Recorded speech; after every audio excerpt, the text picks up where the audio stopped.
Biz orucun son 10'una girdik. Bugün 21. Dün gece Kadir Gecesi olma ihtimali de vardı.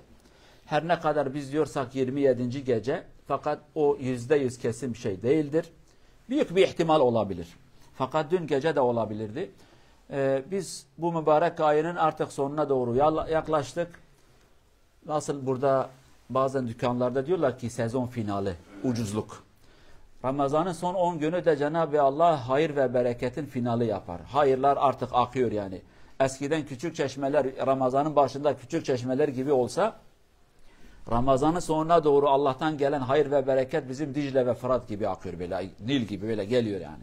Allah Azze ve Celle vermiş. Gündüzlerin hayrı daha fazla, gecelerin hayrı daha fazladır. Özellikle Kadir Geceyi arama hususunda kendimizi 27. geceye bağlamayalım. O gece inşallah olur. Fakat ya 21. gece, 23, 25, 29. gecede ise biz o treni kaçırırız. Ondan dolayı ki Allah Azze ve Celle de o gecenin hangi gece olduğunu %100 açıklamamış ki Müslümanlar tembel olmasın. Yani ben bu gece yaparım, ondan sonra oturacağım. Yok. Bu hayır ve bereketi baştan sona kadar al. Belki Kadir Gecesi'nde yapman gereken duayı unuttun, yapmadın, o hayır ve bereketten mahrum kaldın. Fakat diğer gecelerde bir dua yaptın, belki o kadar üzerine durmadın ama kalbinden ve dilinden güzel bir dua çıktı. Cenab-ı Allah o duayı sana kabul etti. Yani 29 gece veya da bu son 10 geceyi her gün aynı kelimeyi söyleyecek halimiz de yok. Bir gün bir tane fazla yaptık, diğer gün bir duayı eksik yaptık. Üçüncü gün 4 dua daha fazla yaptık. Yani bir şekilde dualar çoğalacak, yukarı çıkıp aşağı gelecekler. Bir gün evlenmeyi isteyeceğiz, bir gün çocuk isteyeceğiz, bir gün para isteyeceğiz, bir gün hanım isteyeceğiz, bir gün efendim huzur isteyeceğiz, bir gün iman, bir gün cennet. Bir şekilde her gün bir şey isteyeceğiz. Artık hangisi Cenab-ı Allah kabul eder? Ondan dolayı bu son 10 gecelere dikkat edin. Namaz, ibadet, hayır, bereket, yardımlarımızı esirgemeyin, ibadetlerimizi esirgemeyin. Mesela şöyle bir sıkıntımız vardır. Oruç tutmayan kardeşlerimiz, oruç tutmadım diye namaz da yok, oruç da yok, ibadet de yok, namaz da yok. Yani bu kadar bir hata olmaz, bu kadar yanlış olmaz. Oruç tutmadın, tutamadın. Artık sebebi neyse. Tutamadın, zaten bir özrün vardır. Allah sana bir fetva vermiş. Fakat camiye gitmeme fetvası yok. Teravih kılmama fetvası yok. Dua etmeme fetvası yok. Peki tutmuyorsun, bile bile tutmadın. Zaten bir günahı işledin. Bari bir tarafta da bir hayır yap ki belki Cenab-ı Allah bu hayrı bu günahla temizletir ve bu günah biter. Yok efendim orucu tutmadım, namaz da kılmayacağım. Dua da yapmayacağım, şunu da yapmayacağım. Direktmen şeytana demişiz ki al bakayım elinden geleni ardına koyma. Ne yapıyorsan yap, ben hak etmişim her şey. Bunlar doğru değil. Yani bir tarafta şeytana teslim düşmüşsek diğer tarafa Allah'a yalvarıp Allah Azze ve Celle'den yardım isteyelim. Güzel bir şey yapalım. Bu hususta da dikkatli olun değerli cemaat. Namazı kılmayabiliriz. Oruçtan önce oruçta başlayın. Orucu tutamadık. Sebep ne ise onu Allah Azze ve Celle size soracaktır. Ama ne olur? Daha fazla şeytana yaklaşmayalım. Daha fazla günahlarımızı ağır etmeyelim. Bir şekilde bir tarafta da Allah'a bir adım atalım. Allah'ım ben evet orucu tutmadım, nefsime esir düştüm veya da hastaydım. Ama bu gecenin hayrı, bu gündüzün hayrı, bu mübarek ayın hayrını bana nasip et. Kendinize dua edin, evladınıza edin, hanımınıza edin, kızınıza edin, dostunuza edin. Allah'ın hazinesinden bir şey eksik olmaz. Değerli cemaat, az dua eden bir insan, onun şöyle bir sorunu vardır.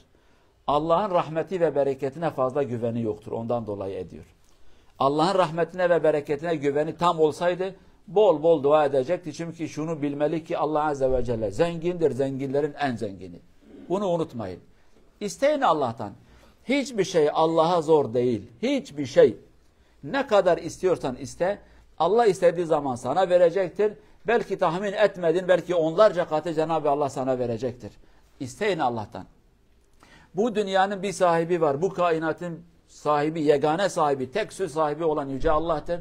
Ondan isteyin. Her şey onun elinde. Ki Kur'an-ı Kerim'de de Allah Azze ve Celle diyor ki ben bir şeye ol dediğim zaman olur. Hatta olur kelimesi, ol kelimesi Türkçe'de 3 tane harftir ama Arapçası kündür. Kafu ve nun 2 tane harftir. O kadar kısa bir şekilde olur hemen. İsteyin Allah'tan.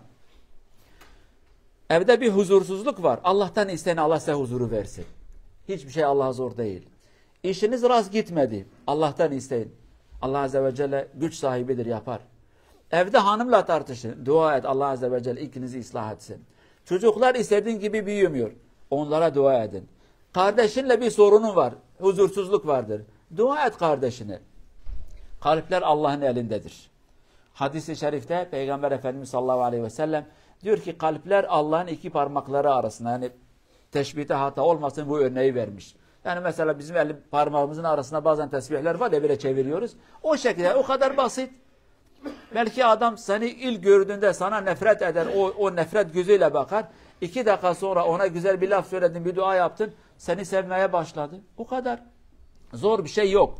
Yeter ki kalbimizle ve düşüncemizle elimizi samimi bir şekilde Allah'a doğru kaldıralım. Unutmayın Allah Azze ve Celle en güzelini insana nasip eder. Allah'tan isteyin. Hangimizin sorunu yok değerli cemaat? Kimin evinde dört dörtlük huzurları yerinde, çocuk, gelin, kız, torunlar herkesin huzuru yerinde. Birçoğumuzun onlarca sorunları vardır. Kaldırın elinizi Allah'tan isteyin. Kız evlenmemiş, oğlan evlenmemiş, evlenmiş çocuklar olmadı, evlendiler sorunları var. Elinizi kaldırın Allah'tan isteyin. Her şey onun elinde. Mesela bazen biz diyoruz ki ya senin paran varsa doktora gidersin, en iyi doktora git sana şifayı bulacaklar. Sen bu kadar bu doktorlara güveniyorsun ki doktorlar da verdikleri nefese sahip bile değiller. O nefesi bile onlara veren Allah'tır. Bu doktorlara bu kadar güveniyorsan her şeyi yaratan Allah'a niye güvenmiyoruz ki? Her şeyi O yaratmış. Hele bu son günlerde, bu gecelerde öyle bir gece, bu Kadir gecesi de öyle bir gecedir ki maşallah 1000 aydan daha hayırlı. 1000 ay. 1000 ay demek yani 83-84 sene yapar. Hangimiz 83 sene, 84 sene gece gündüz ibadet etmiş, zikir yapmış? Yok aramızda bu kadar. Yani yatmışız, uyanmışız, tuvalete gitmişiz, sağa gitmiş, sola gitmiş, birçok şeyi unutmuşuz. Ama Allah Azze ve Celle bu gecenin ibadeti bu kadar 83 seneye mukabil edecek bir şekilde sana hayrı nasip eder. Yani yatmayan biraz. Teravihleri namazla, cemaatle kılarsak, sabah namazı kılmasak bile sadece akşam yatsı ve teravih kılsak bile sanki gecenin yarısını hepsi namazla geçirmişiz. Bu kadar. Eğer sabah namazına da gitme şansınız varsa sanki bütün geceyi ibadetle geçirmişsiniz. Bu müjdeyi de Allah bize vermiş. Peygamber Efendimiz vermiş sallallahu aleyhi ve sellem. Allah'ın rahmeti ve keremidir. Ama belki aklımıza şu da gelir. Ya bu kadar kısa bir zamanda niye bu kadar hayır? Veren Allah'tır. Kimse buna diye bir şey diyemez ki. Allah Azze ve Celle Kur'an-ı Kerim'de birçok yerde diyor ki fadlullahi yu'tihi men yeşâ. Allah'ın fazlıdır, keremidir, ihsanıdır, vergisidir diyor. Kimse bir şey yapamaz. Yapamaz. Senin malın var, mülkün var. İstediğine verirsin, istediğine vermezsin. Kimse sana diyebilir mi? Sen niye bunu yaptın? Sokakta bir adamı gördün 1 milyon verdin. Başkasını gördün 10 lira verdin. Diğerini gördün 10 milyon verdin. Kim sana diyebilir ki? Malın değil mi? Parandır. Helal kazançtır. Evet. Çöpe attın mı? Hayır. İçkiye verdin mi? Hayır. Kumara verdin mi? Hayır. Bir fakire istediğini kadar verebilirsin. Allah Azze ve Celle de kullarına istediğini verir.